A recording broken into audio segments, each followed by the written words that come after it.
Dear learners, welcome to my another video. In this video, I will discuss a grammatical topics. This topics is voice change. Okay, প্রিয় শিক্ষার্থী বন্ধুরা, আজকে আমি grammar একটা topics নিয়ে present হয়েছি। টপিকসটা হচ্ছে ভয়েস চেঞ্জ। ওকে, শিক্ষার্থী বন্ধুরা, প্রথম আমাদেরকে জানতে হবে ভয়েসের বাংলা। ভয়েসের বাংলাটা হচ্ছে বাচ্য। ভয়েসের বাংলা হচ্ছে বাচ্য, আর চেঞ্জের বাংলা হচ্ছে পরিবর্তন। অর্থাৎ ভয়েস চেঞ্জ মানে হচ্ছে বাচ্য পরিবর্তন। এখন আমাদেরকে জানতে হবে what is voice or definition of voice. ভয়েসের সংজ্ঞাটা কি? ক্রিয়া প্রকাশের ধরনকে ভয়েস বলা হয়, অথবা সাবজেক্ট নিজে কিছু করে নাকি অন্যের কাজ তার উপরে এসে পড়ে তাকে কি বলা হয়? ভয়েস বলা হয়, তাকে ভয়েস বলে।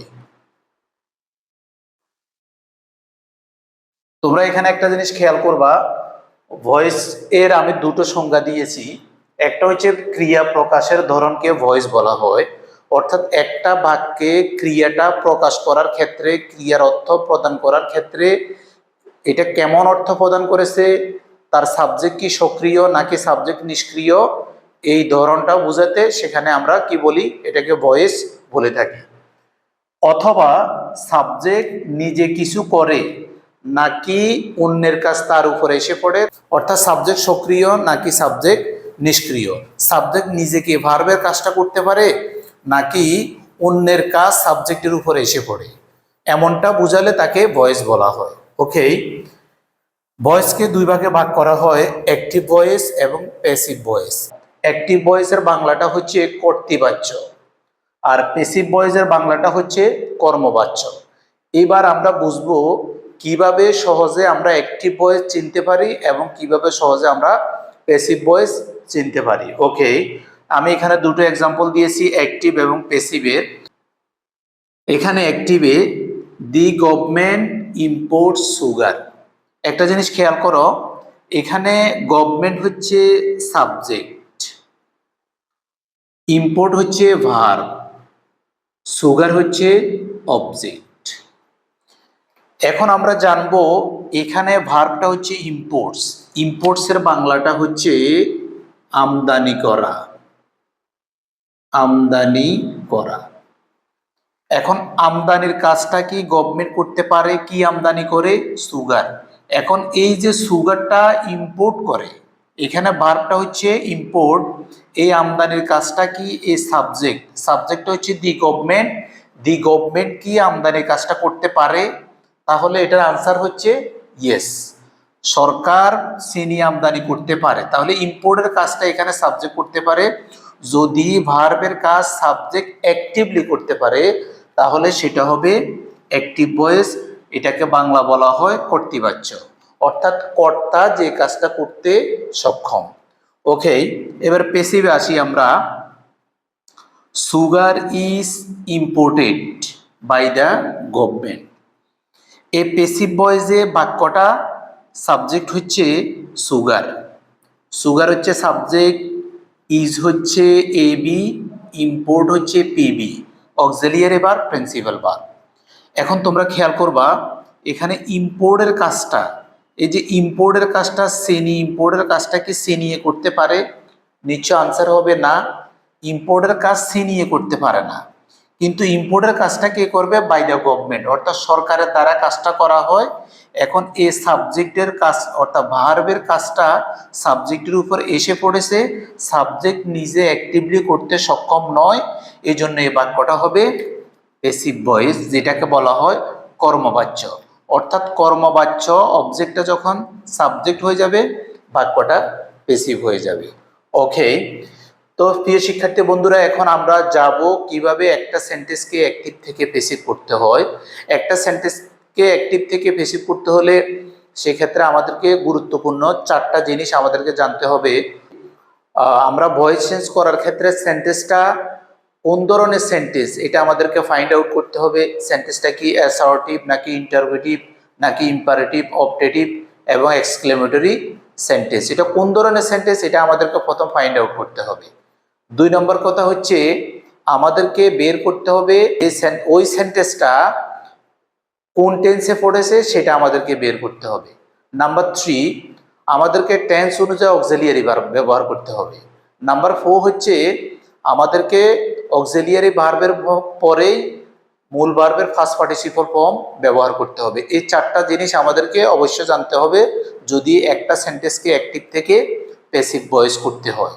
ওকে, এখন আমরা জানবো অ্যাক্টিভ ভয়েসকে প্যাসিভ করতে হলে সেখানে সাবজেক্টের পরিবর্তন। সাবজেক্টের পরিবর্তনটা কেমন হবে? অ্যাক্টিভ ভয়েসের সাবজেক্ট এবং প্যাসিভ ভয়েসের অবজেক্ট। অ্যাক্টিভ ভয়েসে যদি এই সাবজেক্টগুলো থাকে, আমরা বাক্যটাকে যখন প্যাসিভ করব তখন আমরা এই অবজেক্টগুলো ব্যবহার করব। নাম্বার 1-এ বলা আছে যে আই যদি সাবজেক্ট হিসেবে ব্যবহার করতে হয় তাহলে আমরা এই সাবজেক্টের অবজেক্ট ফর্ম ব্যবহার করব মি। ওকে, অর্থাৎ আই এর অবজেক্ট হচ্ছে মি, উইর অবজেক্ট হচ্ছে আস, ইউর অবজেক্ট হচ্ছে ইউ, দের অবজেক্ট হচ্ছে দ্যাম, এবং হি এর অবজেক্ট হচ্ছে হিম, শি এর অবজেক্ট হচ্ছে হার, ইট এর অবজেক্ট হচ্ছে ইট। এবার আমরা জানবো যদি নাউন হয়, অর্থাৎ নাউনের অবজেক্ট কি হবে। যেমন সাকিব, সাকিবের অবজেক্ট সাকিব হবে। এই জায়গায় যদি অন্য কোনো নাউন ব্যবহার হয়, এখানে যদি আমি লিখি রাহিম, রাহিমের অবজেক্টও কি হবে? রাহিম হবে। আর যদি এই জায়গায় যদি ব্যবহার হয় দি স্টুডেন্ট, দি স্টুডেন্ট, দি স্টুডেন্টের অবজেক্টটা এখানে same, no change, the student ব্যবহার হবে। তাহলে আমাদেরকে জানতে হবে অ্যাক্টিভ ভয়েসে সাবজেক্ট, প্যাসিভ ভয়েসে অবজেক্ট কিভাবে ব্যবহার করতে হয় সেটা আমরা জানলাম। একটা এক্সাম্পল দিই আমি, সাকিব, সাকিব প্লেস ক্রিকেট।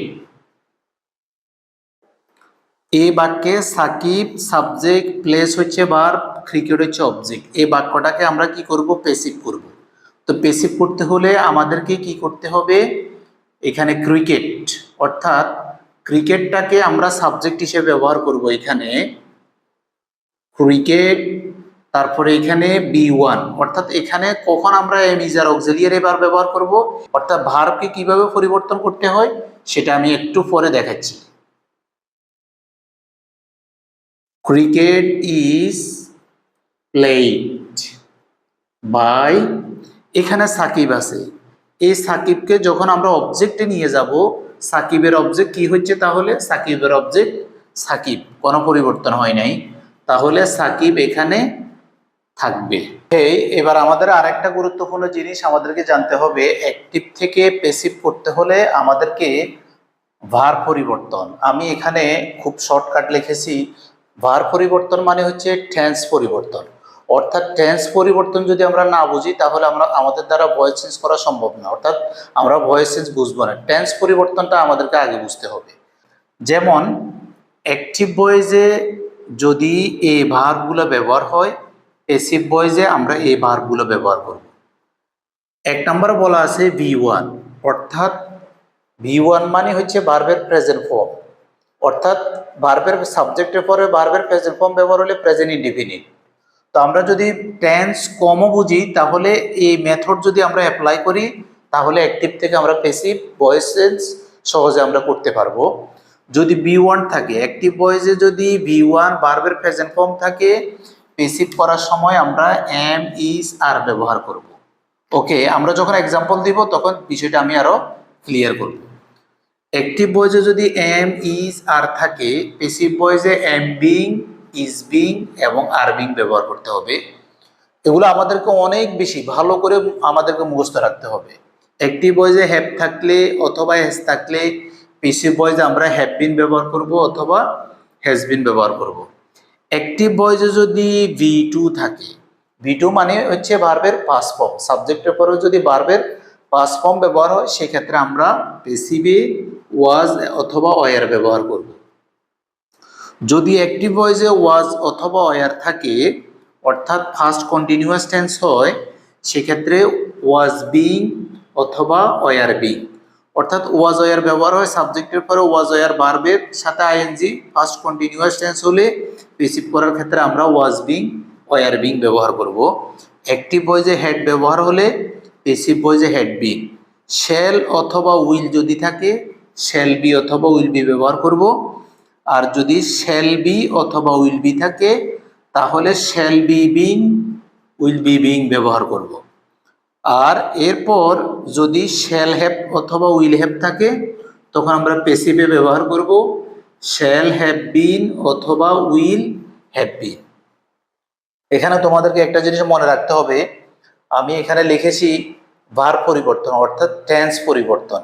এখানে আমি 9 প্রকার লিখেছি, কিন্তু মনে রাখতে হবে টোটাল 12 প্রকারের টেন্সকে ভয়েস চেঞ্জ করা যায় মাত্র 9 প্রকার টেন্সে। এই 9 প্রকার টেন্সের ভার্বগুলো আমি এখানে সাজিয়ে লিখেছি, তারপরে পেসিভ ভয়েসে কোন ধরনের ভার্ব হবে সেগুলো এখানে আমি লিখেছি। এবার আমরা জানবো মোডাল অক্সিলিয়ারি ভার্ব পরিবর্তন।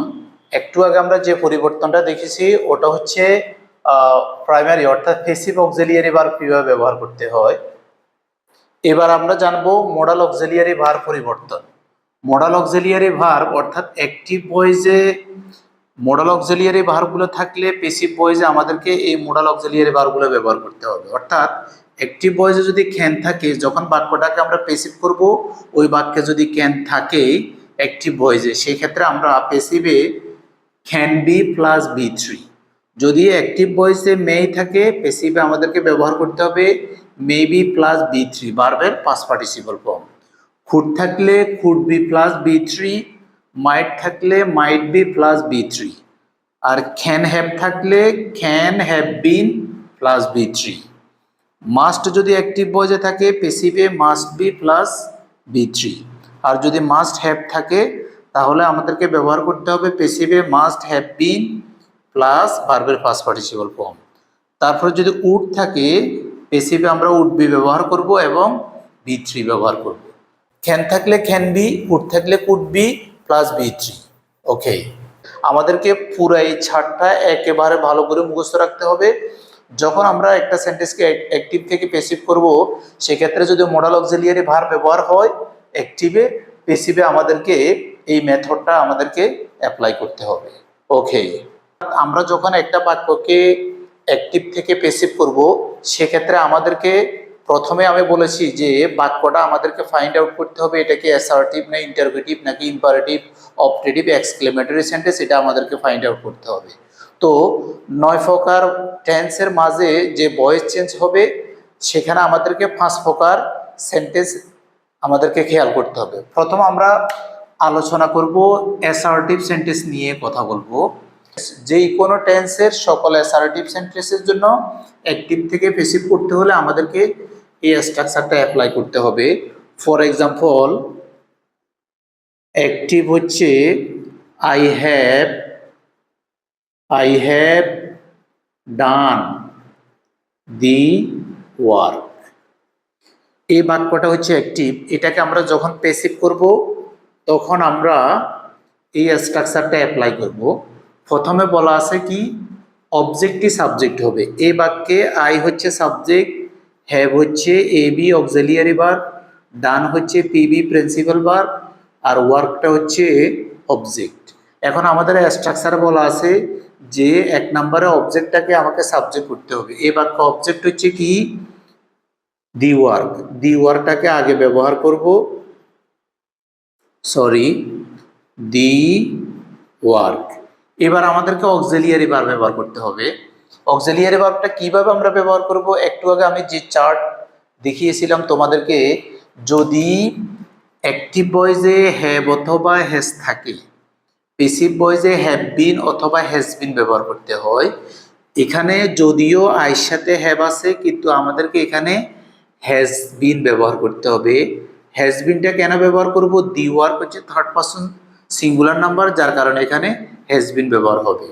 তাহলে আমরা পেসিভ অক্সিলিয়ারি ভার্ব ব্যবহার করেছি। 3 নম্বরে আমরা ব্যবহার করব বি থ্রি অর্থাৎ ডান।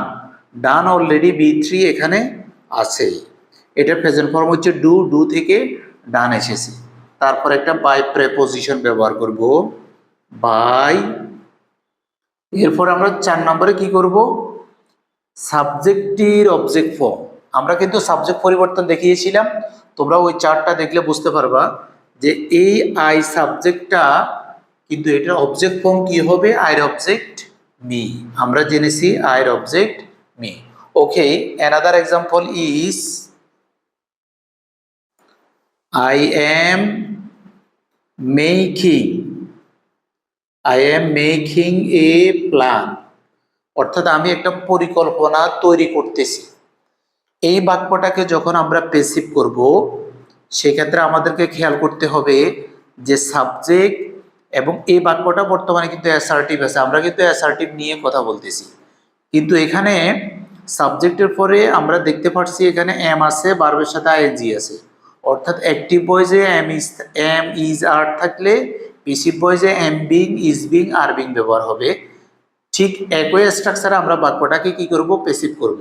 তাহলে অবজেক্টটা সাবজেক্ট হবে এ প্ল্যান, এম ইজ আর আছে, আইর কারণে এখানে এম ব্যবহার হয়েছে, আই সাবজেক্টের সাথে এম ব্যবহার হয়, এ প্ল্যান থার্ড পারসন সিঙ্গুলার নাম্বার, এই কারণে এখানে ইজ হবে, ইজ বিং।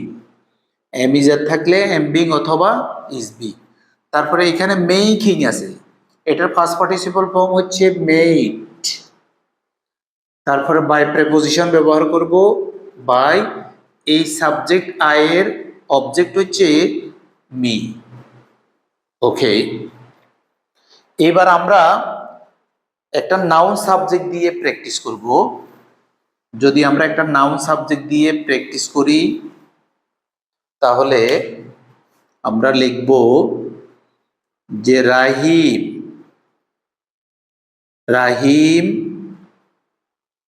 Went there. এই বাক্যে রাহিম সাবজেক্ট, ওয়েন্ট হচ্ছে প্রিন্সিপাল ভার্ব, তারপর হচ্ছে দেয়ার হচ্ছে অবজেক্ট। এখন এই বাক্যটাকে আমরা প্যাসিভ করব। প্যাসিভ করতে হলে অবজেক্টটা সাবজেক্ট আনবো, দেয়ার, তারপরে ওয়েন্ট হচ্ছে ভার্বের ফার্স্ট ফর্ম। যদি অ্যাক্টিভ ভয়েসে ভার্বের ফার্স্ট ফর্ম অর্থাৎ বি টু হয়, প্যাসিভ ভয়েসে ওয়াজ অথবা ওয়ার ব্যবহার করব। তাহলে দেয়ার ওয়াজ, তারপরে কি ব্যবহার করব, অক্সিলিয়ারি ভার্ব ওয়াজ ব্যবহার করেছি, বি3। ওয়েন্টের বি3 হচ্ছে গন, গো, ওয়েন্ট, গন। বাই প্রেপোজিশন, এখানে সাবজেক্টটাকে আমরা অবজেক্ট বানাবো। চতুর্থ নাম্বার, সাবজেক্টটাকে অবজেক্ট বানাতে হলে সাবজেক্ট এখানে রাহিম আছে, যদি সাবজেক্ট নাউন ব্যবহার হয় সেক্ষেত্রে অবজেক্ট হলেও ওই নাউনের কোনো পরিবর্তন হবে না, রাহিম যেভাবে আছে এভাবে থাকবে। তো প্রিয় শিক্ষার্থী বন্ধুরা, আজকে আমি অ্যাক্টিভ ভয়েস থেকে প্যাসিভ ভয়েস করতে হলে সেখানে আমি দেখিয়েছি কিভাবে সাবজেক্ট পরিবর্তন করতে হয়, ভার্ব পরিবর্তন করতে হয়। কিন্তু আজকের এই ভিডিওতে আমি শুধু অ্যাসার্টিভ সেন্টেন্স কিভাবে অ্যাক্টিভ থেকে প্যাসিভ করতে হয় তা নিয়ে আমি এখানে আলোচনা করেছি। অলরেডি আমি এখানে একটা স্ট্রাকচার লিখেছি, এই স্ট্রাকচার অনুযায়ী বাক্যগুলোকে আমরা অ্যাক্টিভ থেকে প্যাসিভ করেছি।